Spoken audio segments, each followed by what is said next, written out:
The station called Nexus 7 floated in the dark space between empires, where no laws reached and no questions were asked. It was a place of shadows and secrets, where the galaxy's most dangerous beings came to do business that could never be done in the light. Here, assassins walked freely. Here, death was just another service for sale. Counselor Drath walked through the lower corridors with 2 armed guards at his sides. His scales were a deep purple, marking him as highborn among the hegemony elite. But his presence here, in this den of killers, showed how far he had fallen from respectable politics. He was desperate, and desperate men did desperate things. He had come to find Zeth Varric. The name alone made most beings nervous. Zeth was a Korthan, a species known for their 4 arms and their complete lack of mercy. He had killed more targets than anyone could count. Governments had fallen because of his work. Fortunes had changed hands. And through it all, Zeth had never failed. Not once. Drath found him in a private room at the back of a drinking establishment that had no name. Zeth sat alone at a table, his 4 hands wrapped around a single glass. His eyes, black as the void between stars, watched Drath approach without expression. "Counselor," Zeth said. His voice was soft, almost gentle. That was what made him so frightening. "You are far from home. I have a contract for you." Drath sat down across from him and placed a data chip on the table. "The payment is significant. Enough to buy a small moon, if you wanted one." Zeth did not touch the chip. "Tell me about the target." "A diplomat. A female named Kira Lawson. She works on the frontier world of Talith 4, building alliances with local species." Drath's voice grew bitter. "She has been disrupting my operations there. Smuggling routes that took decades to establish. Trade agreements that benefited my family for generations. All of it destroyed because this one woman decided to play hero, and you want her removed, permanently." Zeth was quiet for a long moment. His black eyes studied Drath's face, reading something there that the counselor could not hide. Then, slowly, Zeth pushed the data chip back across the table. "No," Drath blinked. "I'm sorry? I will not accept this contract. You haven't even looked at the payment. I told you. It's enough to. I heard you." Zeth's voice remained calm. "The answer is still no." Drath leaned forward, confusion and anger mixing on his face. "You are Zeth Varric. You have killed princes and generals. You once eliminated an entire council of elders in a single night. Why would you refuse a simple diplomat?" "Because she is human." The word hung in the air between them. Drath waited for more explanation, but Zeth simply sat there, watching him with those empty black eyes. "I don't understand," Drath finally said. "Humans are soft. They have no claws, no natural weapons. Their skin tears easily. They live short lives on a single planet at the edge of explored space. What is there to fear?" Zeth's 4 hands came together on the table, fingers interlocking. When he spoke again, his voice was even softer than before. "Counselor, I have been killing for 200 years. In that time, I have learned many things about many species. I know which ones fight back and which ones run.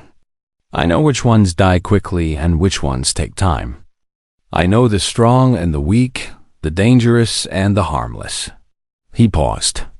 "And I know that there are some targets that no amount of money is worth. This is ridiculous. She is one woman.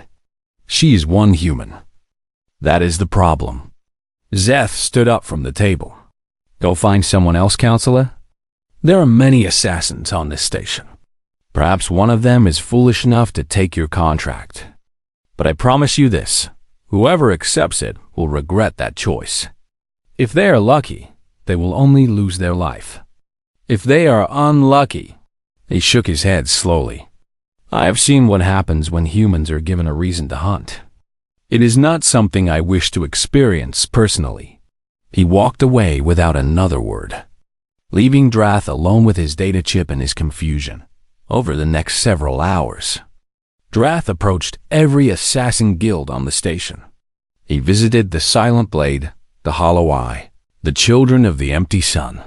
He spoke to killers from a dozen different species, each one more deadly than the last. And every single one of them gave him the same answer. No. Some of them laughed at him. Some of them looked at him with something like pity. A few simply walked away the moment they heard the word human. But none of them would take the contract. It was old Galactic, a retired assassin who now sold information, who finally took time to explain. You don't understand humans, do you? Galactic was ancient, his shell cracked and faded with age. He ran an information brokerage in the station's lower levels, and he had seen more death than most beings could imagine. None of you soft-world species do. You look at them and you see weakness. No armor, no venom, no natural defenses. You think they survive on their planet by being gentle. Then educate me, Drath said through clenched teeth. Earth is what we call a death world. Class 12, if the old ratings mean anything to you. Everything that is trying to kill everything else, all the time. The gravity is brutal. The weather is insane. The diseases alone would wipe out most species in a generation. Galactic leaned closer. And humans? They didn't just survive there. They conquered it. They spread across that whole terrible planet and made it theirs. Not because they were the strongest or the fastest, but because they absolutely refused to stop. One woman cannot be that dangerous. One human is never just one human. They bond, counselor. They form packs. Hurt one of them, and every human who knows them becomes your enemy. Not for money or politics, but because that's simply what they are. They will chase you across the galaxy. They will spend years hunting you down. They will sacrifice everything, their wealth, their safety, their own lives, just to make you pay for what you did. Galactic sat back in his chair. The assassins know this. That's why they won't touch your contract. It's not about the killing. It's about what comes after. Drath left the station that night without finding anyone willing to help him. But as he traveled back towards civilized space, his anger only grew.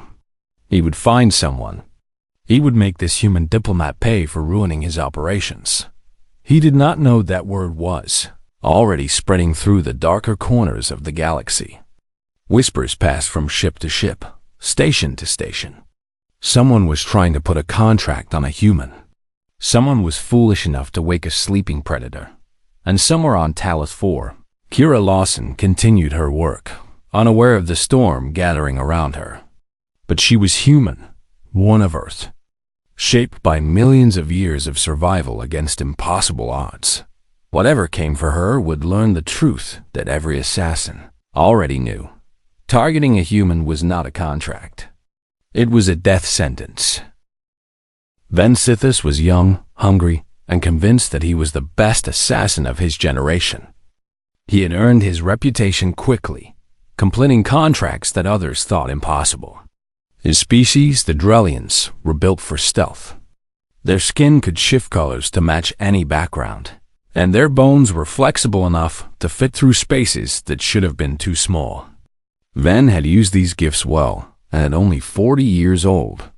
He was already famous in the underworld. When he heard about the massive bounty on a human diplomat, he saw opportunity.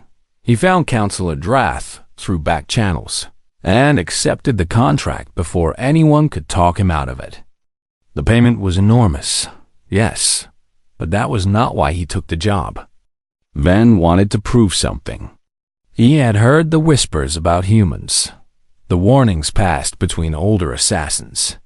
He thought they were just stories, exaggerations spread by those who had grown soft and afraid. Ven believed he would show them all how wrong they were. Before traveling to Talith 4, he decided to gather information. That brought him to old Galactic's shop, where data could be purchased on almost any target in the galaxy. Galactic sat behind his counter, surrounded by screens and storage devices, his ancient shell barely holding together. "Kira Lawson," Ven said, dropping a credit chip on the counter. "Tell me everything." Ganeth looked at the chip, then at Ven. His old eyes held something that might have been sadness. "You took the contract. I did. Then you're already dead. You just don't know it yet." Ven laughed. "Save your warnings for someone who needs them. Just give me the information." Ganeth did not reach for the credit chip. Instead, he leaned back in his chair and studied the young assassin for a long moment. "Let me tell you a story first," he said. "You can consider it a gift, free of charge. I don't need stories. I need data. You need to listen." Ganeth's voice was sharp now, harder than Ven had expected from such an old creature. 60 years ago, I was part of a team. 12 of us, all professionals, all at the top of our craft. We were hired to eliminate a human merchant who had crossed the wrong people. Just a merchant. You understand. Not a soldier, not a diplomat. A man who sold ship parts for a living. Ven crossed his arms but said nothing. We planned for weeks. Studied his routines, his security, his habits. We knew everything about him down to the exact moment he would be most vulnerable. And when the time came, we struck perfectly. 12 of us against one soft, unarmed human. Ganeth paused. The first shot hit him in the chest. He should have dropped immediately. Instead, he looked down at the wound, looked at us, and started running toward us. Running toward you? Toward us. Not away. We hit him 3 more times before he reached the first member of our team. He killed Drath with his bare hands before we could react. Then he picked up Drath's weapon and started shooting back. Ganeth's voice had grown quiet. He was bleeding from 4 different wounds. He should have been dead. But he kept fighting, kept moving, kept killing us one by one. His body would not stop. His mind would not give up. Ven felt something cold in his stomach, but he pushed it down. What happened? I ran. I was the only one who ran fast enough. The others stayed to fight, and the human killed every single one of them. 11 professional assassins, dead at the hands of a wounded merchant. Ganeth looked at Ven with empty eyes. I watched from a distance as he treated his own wounds, gathered evidence of who had sent us, and walked away. Just walked away like he had finished a minor inconvenience. One human got lucky. That doesn't mean it wasn't luck. Ganeth slammed his hand on the counter. You don't understand what you're dealing with. Humans have something inside them, something their bodies produce when they're in danger. They call it adrenaline. It floods their system and turns them into something else entirely. Their pain disappears. Their strength doubles. Their mind focuses on one single goal, and nothing can stop them from reaching it. Every species has survival instincts. This is different. This is beyond survival. This is a species that evolved by refusing to die, refusing to give up, refusing to accept that they had lost. Ganeth shook his head slowly. And that's just one human alone, defending himself. What you're planning to do is worse. You're planning to attack one of their pack. Do you know what happens then? Ven did not answer. They hunt. All of them. Every human who ever knew your target, every human who hears about what you did, they all become hunters. They share information. They coordinate across light years. They do not stop, do not rest, do not forgive. Years can pass, decades even, and they will still be searching for you. Ganeth pushed the credit chip back toward Ven. Take your money. Go home. Find a different career. Because if you do this thing, you will never know peace again. Ven took the chip and stood up. His jaw was tight, his pride wounded by the old creature's words. You've gotten scared in your old age, he said. Humans are animals, just like any other species. They can be killed. Yes, they can be killed. But can you survive what comes after? Ven left without answering. 3 days later, he arrived on Talith 4.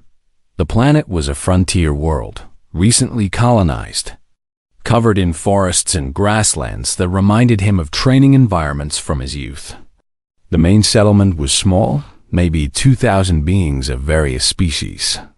The humans were a minority here, but their influence was everywhere. They had built the roads, organized the government, established trade with the local Talithian species. And at the center of it all was Kira Lawson. Ven watched her for 3 days before making his move. She was exactly what he expected. Soft, unarmored, walking around with a smile on her face like she had nothing to fear.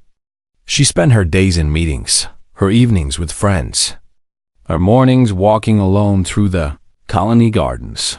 That morning walk would be her end. He chose a neural disruptor for the kill, a weapon that attacked the nervous system directly. One shot to center mass would shut down her brain before she even felt pain. Clean, quick, professional. What he did not know, what he could not have known, was that Kira had noticed him on the first day. She had spent her entire career in frontier zones, dealing with hostile species and dangerous situations. She knew when she was being watched. She had sent a quiet message to her friend Mira Cho, the colony's security chief. She had adjusted her routines just enough to seem normal while keeping herself in positions. With good sight lines and escape routes. She was not prey, waiting to be taken. She was bait. And somewhere in the shadows, Mira watched and waited for the hunter to make his mistake. The trap was set. Ven just didn't know he had already walked into it. The morning sun rose over Talith 4, painting the sky in shades of orange and purple.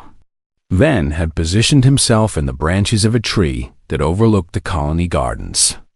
His skin had shifted to match the bark perfectly, making him invisible to anyone who did not know exactly where to look. Below, the gardens spread out in neat rows of alien flowers and imported earth plants. The humans had brought seeds from their home world, and now roses grew beside Talithian crystal blooms. It was beautiful, Ven supposed, if you cared about such things. He did not. He cared only about the woman walking through the garden path. Kira Lawson moved slowly, stopping occasionally to look at the flowers or adjust a stake supporting a young tree. She wore simple clothing, nothing that would stop a neural disruptor. She had no guards, no visible weapons, nothing that suggested she expected danger. Ven smiled. This would be the easiest contract of his career. He raised his weapon, took careful aim at the center of her back, and fired. The shot hit perfectly. The neural disruptor pulse struck her between the shoulder blades, exactly where he had aimed. He watched her body jerk from the impact, watched her stumble forward, watched her fall to one knee. Any other species would have collapsed. The neural disruptor was designed to overwhelm the nervous system instantly, shutting down all brain function before the target could react. Ven had used this weapon dozens of times. He had never seen anyone survive more than 2 seconds after being hit. Kira was on one knee for 3 seconds. Then 4. Then 5. Then she stood up. Ven felt his blood turn cold as the human woman straightened her spine and turned around. Her face was pale, her body trembling slightly, but her eyes were clear. And those eyes found him immediately, staring directly at the branch where he hid as if his camouflage meant nothing at all. She smiled. Ven fired again. The second shot hit her in the chest, and she took a step back from the impact. But she did not fall. Instead, she started walking toward his tree. Then walking became running. Panic seized Ven in a way he had never experienced. He dropped from the tree and started moving, using all the speed his Drellian body could manage. The gardens blurred around him as he ran, his skin shifting colors rapidly to match his changing surroundings. He glanced back once and immediately wished he had not. Kira was chasing him. Not jogging, not hurrying, but sprinting at full speed. She had taken 2 neural disruptor shots that should have killed her, and she was running after him like she felt nothing at all. Her face had changed. The soft diplomat was gone. What chased him now was something primal, something ancient, something that his instinct screamed at him to flee. He ran harder. The colony passed by in a blur of buildings and startled faces. Ven knocked over a merchant's cart and heard it crash behind him. He ducked through an alley so narrow his flexible bones had to compress to fit. He climbed a wall and jumped across rooftops, using every skill he had learned in his years of training. None of it mattered. Every time he looked back, she was there, getting closer. How was this possible? Drellians were faster than humans. Everyone knew that. Humans were slow, clumsy creatures who relied on tools and machines to compete with other species. But this woman ran like she had been built for pursuit, her legs eating up the distance between them with mechanical efficiency. Ven reached the edge of the colony and plunged into the forest beyond. Here, in the wild terrain, he would have the advantage.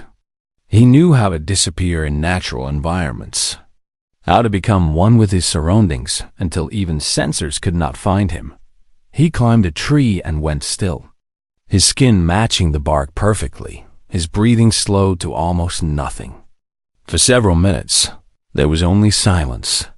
Then he heard footsteps. Kira emerged from the undergrowth, moving slowly now.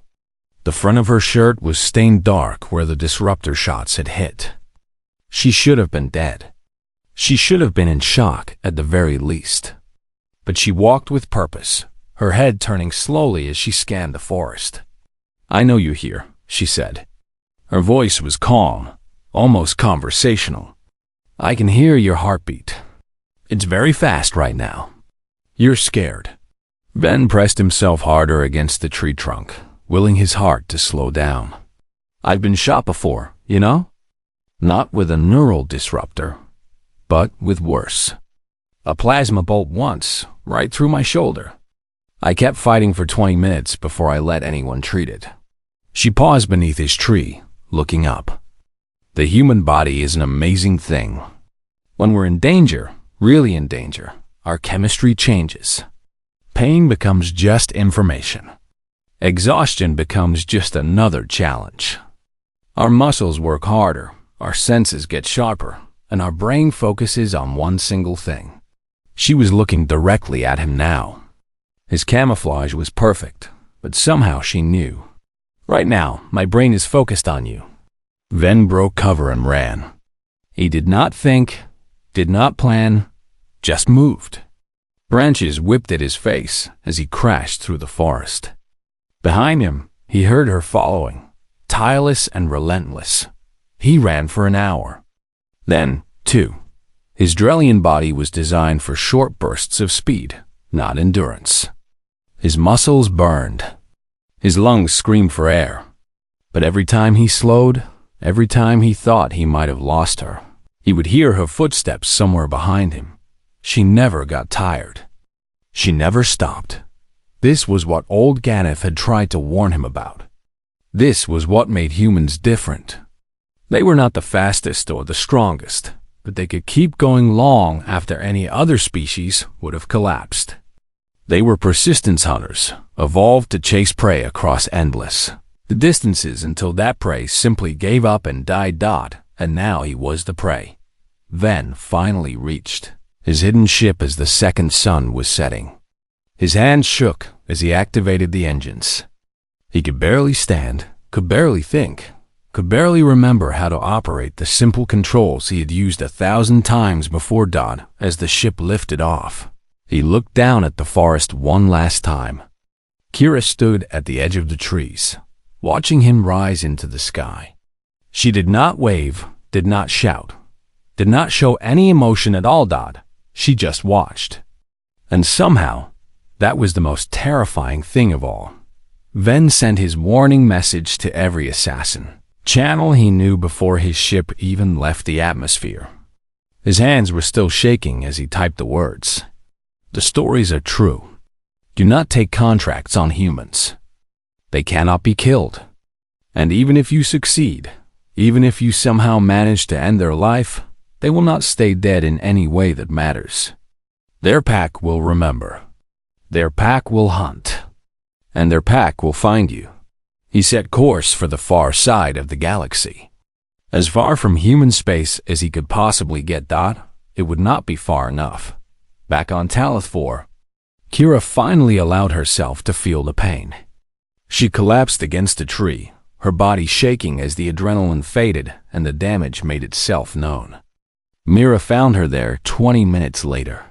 "You should have let me take the shot," Myra said as she helped her friend to her feet. "I needed him to run. I needed him to spread the word." Kira winced as they walked toward the colony. "But we have a bigger problem now. Whoever hired him won't stop just because one assassin failed. What do we do?" Kira's eyes were hard. "We get ready, and we show them exactly why humans are off the list." The message from Venithus spread through the assassin underworld like fire through dry grass. Within hours, every major guild had received his warning.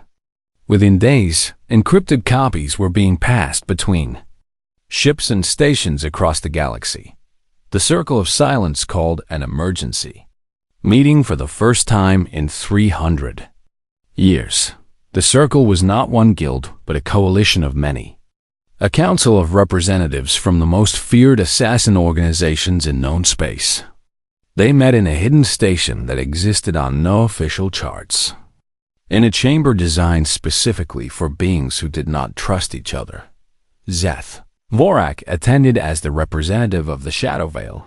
He sat in his assigned seat, his forearms folded across his chest, and listened as the others argued. "This is absurd," said a Velian delegate, her silver scales catching the dim light. "One young assassin fails a contract, and now we're supposed to believe humans are untouchable. He simply wasn't skilled enough. Then, why did you refuse the same contract?" Another voice asked from across the chamber. The Velian said nothing. Zeth finally spoke, his soft voice cutting through the noise. The young one's skill was not the issue. "I've reviewed his record. He was competent, perhaps even talented. He failed because he attempted the impossible. Killing one human is not impossible. You're right. Killing one human is relatively easy." Zeth stood and walked to the center of the chamber. "I've done it myself, twice, early in my career. Both times were mistakes that I spent years correcting. Both times nearly cost me everything." The chamber fell silent. "The first time, I killed a human traitor who had cheated my client. Clean work, no witnesses, body never found. 3 years later, I woke up with a human woman standing over my bed with a knife at my throat." Zeth touched a scar on his neck that none of them had noticed before. She was his daughter. She had spent every moment of those 3 years hunting me. She gave up her career, her home, her entire life, just to find me. What happened? I convinced her that I had been deceived by my client, that the traitor had been innocent, and that the client was the true enemy. It was a lie, but a useful one. She left to hunt the client instead.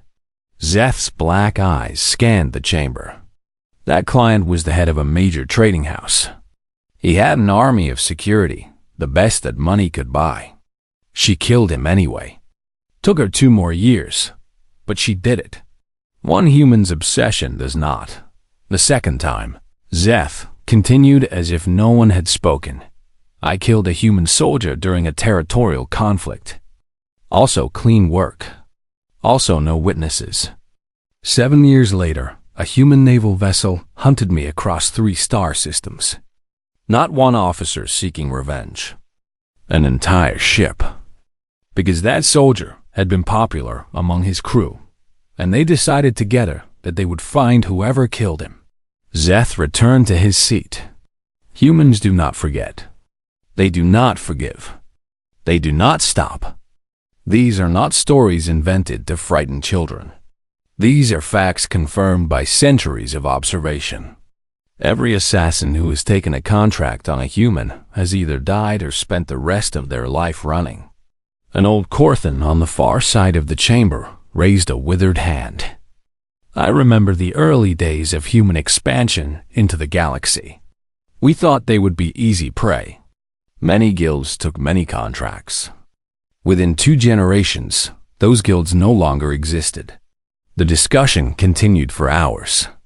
Stories were shared, evidence was presented, and slowly the remaining skeptics began to understand what they were dealing with. Finally, a vote was called. The decision was unanimous. The Circle of Silence officially declares all contracts on humans to be forbidden, the Velian announced, having changed her position. Any assassin who accepts such a contract will be expelled from all affiliated guilds and marked for termination. The message went out across the galaxy. The assassins had made their choice, but Counselor Drath had already made his. When word reached him that even the Circle had refused his contract, Drath's rage boiled over into something cold and calculated.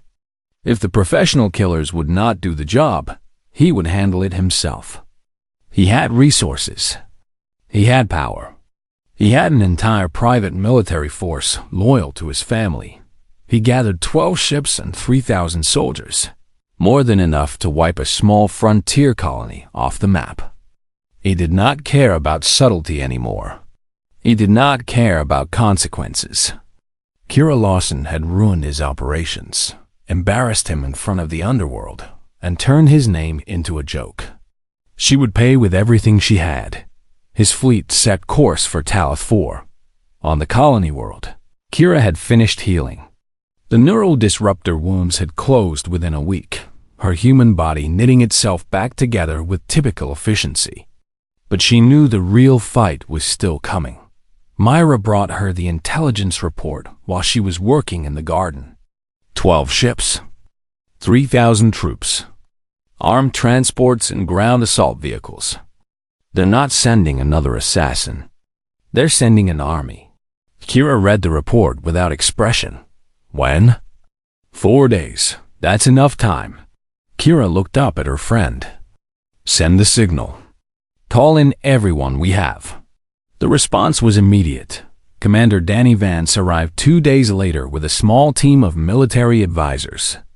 He was a human from Earth itself, broad-shouldered and calm in a way that made other species nervous. He had fought in 3 different frontier conflicts and had never lost an engagement. 12 ships and 3,000 soldiers against a colony of 2,000 civilians and maybe 100 trained fighters, he said after reviewing the situation. The numbers aren't in our favor. They never are, Kira said. Vance smiled. It was not a friendly expression. I didn't say we couldn't win. I just said the numbers aren't in our favor. Over the next 2 days, the colony transformed. Humans who had been farmers and merchants and administrators became something else entirely. They dug trenches and built fortifications.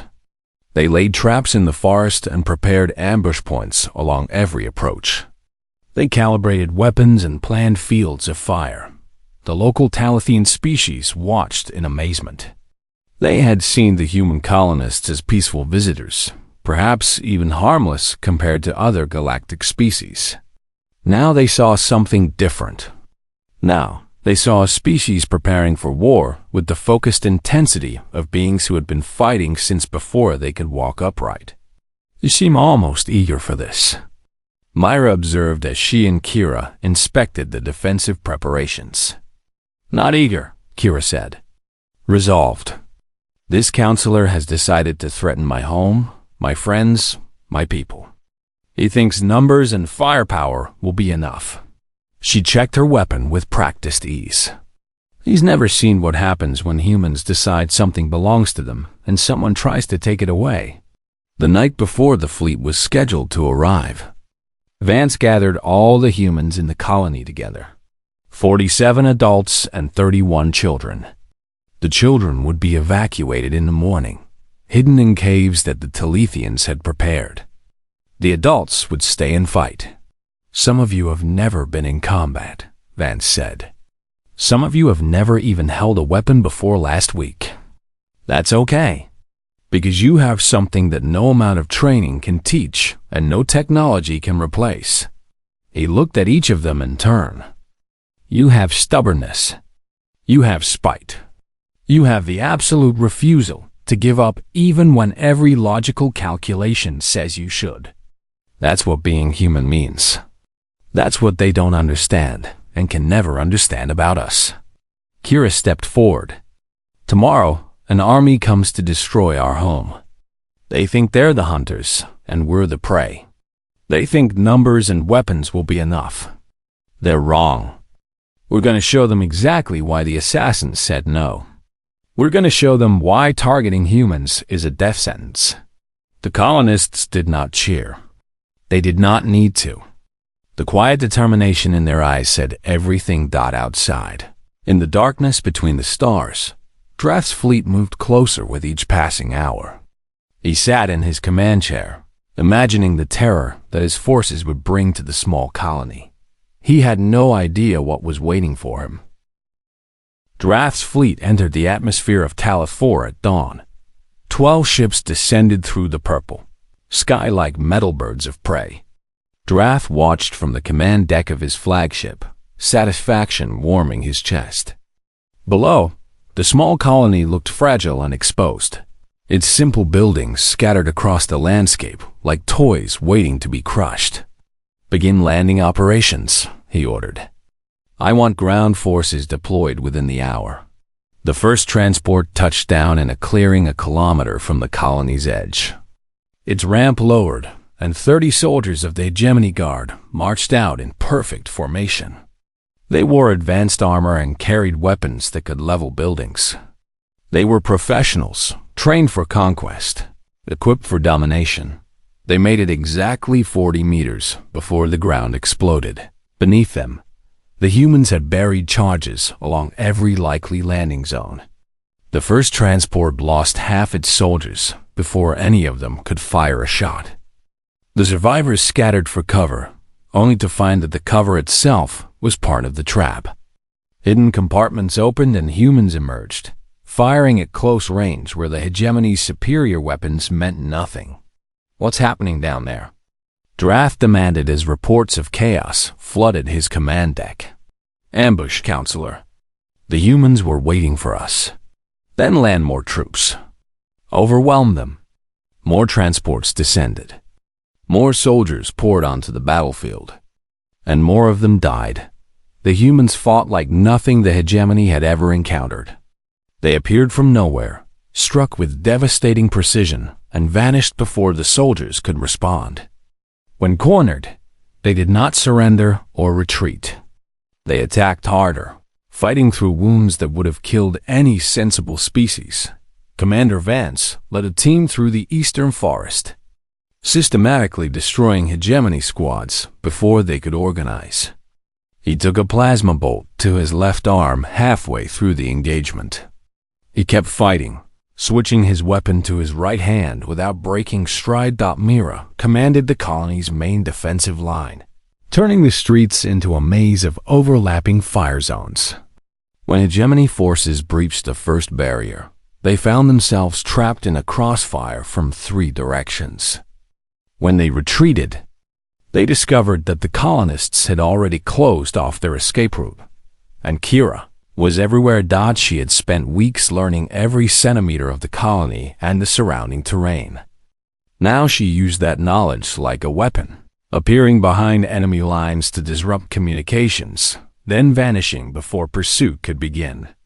Soldiers who chased her into the forest did not return.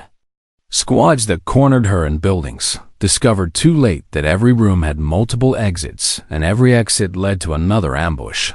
Drath's 3,000 soldiers became 2,000, then 1,500, then 1,000. The losses accumulated with impossible speed. How is this happening? Drath screamed at his tactical officers. They're farmers, merchants, diplomats. How are they destroying our forces? No one had an answer. By midday, the hegemony advance had stalled completely. Drath's forces held a perimeter around their remaining transports, but could not move forward without catastrophic casualties. The humans had turned the entire landscape into a trap, and every attempt to spring that trap only made things worse. "Order a retreat," one of Drath's advisors finally suggested. "We can regroup and—" No. Drath's scales had gone dark with rage. "We have orbital superiority. If we cannot take the colony with ground forces, we will destroy it from above. Counselor, there are civilians on the ground. The Galactic Accords. I do not care about the Accords. I will burn this world to glass before I let these humans make a fool of me." He turned to issue the orbital strike order. He found HFY standing behind him. The assassin had appeared without a sound, his forearms at his sides, his black eyes empty of any emotion. Drath's personal guards were unconscious on the floor around him. How did you get on my ship?" "I walked," Zeth said simply.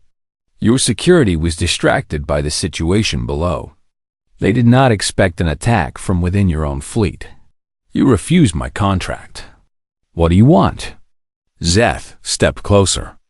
"I want you to understand something, Counselor. The assassins refused your contract not because we fear humans, though we do. We refused because we understand something that you do not." "And what is that?" "Balance." Zeth's voice remained soft, almost gentle. "For centuries, there has been an understanding between the assassin guilds and the human species. We do not target them. They do not target us. This understanding has kept the peace and allowed both sides to exist without conflict." Zeth reached out with one of his 4 hands and gripped Drath's collar. "You have upset that balance. You have forced a confrontation that never needed to happen. You have made the assassin guilds look foolish by association with your failed operation.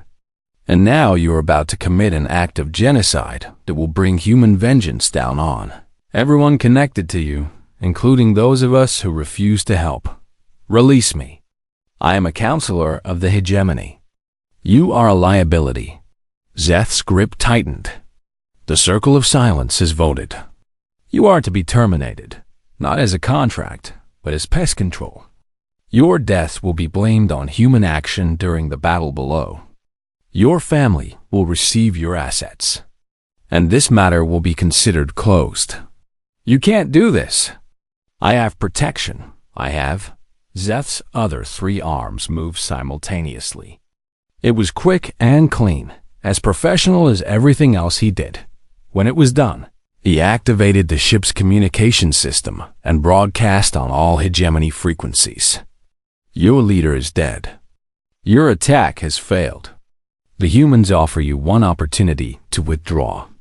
Take it now or share his fate." The remaining hegemony ships left orbit within the hour.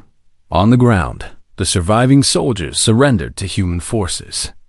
They were treated with mercy they had not expected, given medical care and food before being allowed to leave. The humans could have executed them all and no one would have blamed them. Instead, they chose to send a different message. "What about the monsters here?" Kira told the highest-ranking survivor. "Go back to your people. Tell them what happened. Tell them that we defended our home against impossible odds and won. And tell them that anyone who tries this again will face the same result." The soldier looked at her with something like awe. He had watched his entire invasion force crumble against a handful of humans. He had seen beings fight through wounds that should have killed them, display tactical genius that his commanders could not match, and show mercy when violence would have been justified. "I'll tell them," he said. "I'll tell everyone." The story spread quickly after that dot. It merged with Ven's warning and the Circle's ban and 1,000 other tales about human capabilities. Training manuals for assassins across the galaxy were updated with a new section, always placed at the very beginning. On humans, why we do not accept these contracts. Recruitment officers for private military companies added a new question to their screening. Are you willing to face humans in combat? Those who said yes were generally rejected as too stupid to trust with important operations. And in the darkest corners of the galactic underworld, the legend grew. Humans were not just dangerous. Humans were something outside the normal categories of prey and predator. They were a force of nature, a category unto themselves.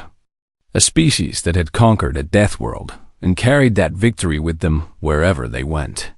Months later, a young assassin sat with her mentor in a quiet bar on the far edge of civilized space. She was new to the profession, eager to learn and full of questions. "I've seen the training materials," she said. "The section on humans. But no one will tell me why they're really off limits. Is it just reputation? Stories meant to scare newcomers?" Her mentor was old, scarred from decades of work. He sipped his drink and considered the question for a long moment. "Let me ask you something first. What do you think makes a species dangerous? Weapons, claws, venom, natural armor. Wrong." The mentor set down his drink. "Those things make a species deadly. But dangerous is something else entirely. Dangerous is what happens when a species refuses to accept defeat. Dangerous is what happens when every setback only makes them more determined.